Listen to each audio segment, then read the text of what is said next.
friends, welcome to Madras Samayal. இன்னைக்கு நம்ம Madras Samayalல honey cake எப்படி பண்றதுன்னு பார்க்கலாம்.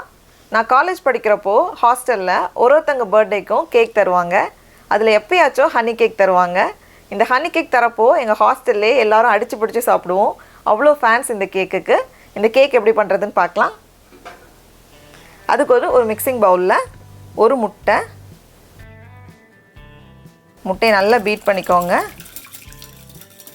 நீங்கள் முட்டை சேர்க்க வேண்டாம்னு நினச்சிங்கன்னா முட்டைக்கும் பாலுக்கும் பதிலாக 3/4 கப் தயிர் சேர்த்துக்கோங்க. இந்த மாதிரி பீட் பண்ணதுக்கப்புறமா 1/2 கப் சர்க்கரை, இது 100 கிராம் சர்க்கரை,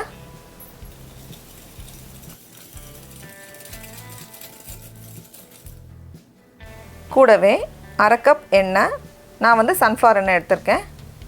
எண்ணெய்க்கு பதிலாக உருக்குன வெண்ணெயும் சேர்த்துக்கலாம். இதை நல்லா மிக்ஸ் பண்ணதுக்கப்புறமா 1/2 கப் பால் எல்லாத்தையும் சேர்த்துட்டு நல்லா கலந்துக்கோங்க.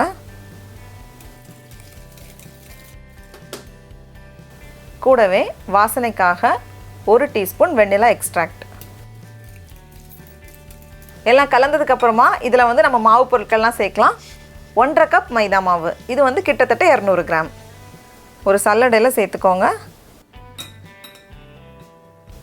கூடவே 1 teaspoon baking powder, 1/2 teaspoon baking soda, ஆப்ப சோடான்னு சொல்லுவாங்க, 1/4 டீஸ்பூன் உப்பு எல்லாத்தையும் சேர்த்துட்டு நல்லா சலிச்சு சேர்த்துக்கோங்க.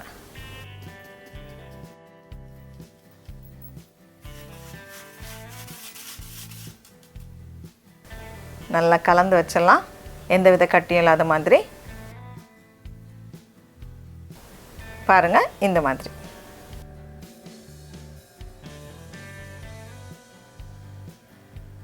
கேக்குக்கு மாவு தயாராயாச்சு. இப்போ இதை நம்ம பேக் பண்ணிடலாம்.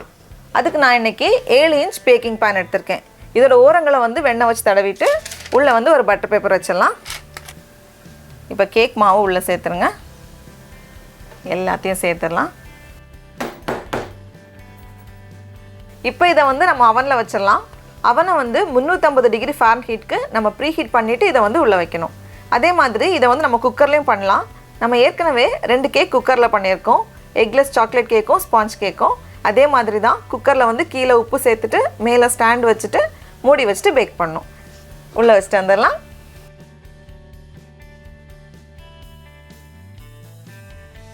முந்நூற்றம்பது டிகிரி ஃபாரன்ஹீட்டில் கிட்டத்தட்ட 20லேருந்து 22 நிமிஷம் போல் ஆகும்.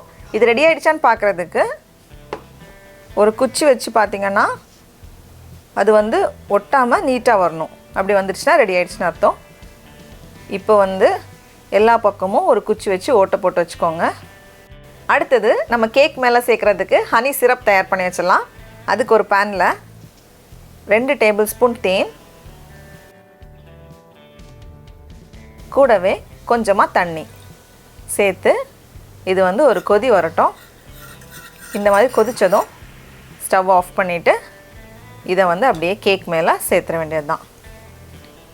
ரொம்ப சிரப் சேர்க்காதீங்க, கொஞ்சம் குறைவாக சேர்த்தா போதும், இல்லைனா கேக் எடுக்கிறதுக்கு கஷ்டமாக இருக்கும். இப்போ எல்லா பக்கமும் ஹனி சிரப் வச்சதுக்கப்புறமா நம்ம மேலே வைக்கக்கூடிய ஜாம் லேயர் தயார் பண்ணிடலாம். அதுக்கு சிரப் மீதி இருந்துன்னா அதிலே சேர்த்துக்கோங்க. 1/4 கப் ஜாம், நான் கிசானில் மிக்ஸ்டு ஃப்ரூட் ஜாம் எடுத்திருக்கேன். கூடவே தேவைப்பட்டால் கொஞ்சம் தேன், தேவைப்பட்டால் கொஞ்சமாக தண்ணியும் சேர்த்துக்கோங்க. சேர்த்துட்டு இந்த ஜாம் கரையட்டும்.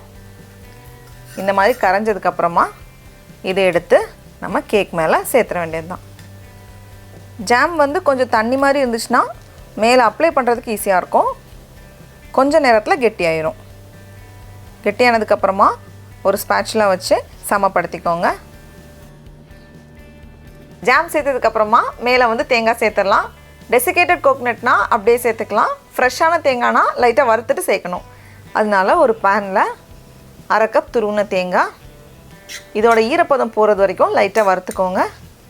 கலர் மாற தேவையில்ல. இந்த மாதிரி வறுப்பட்டதும் இதை எடுத்து நம்ம கேக் மேலே சேர்த்துடலாம். அவ்வளோதான்.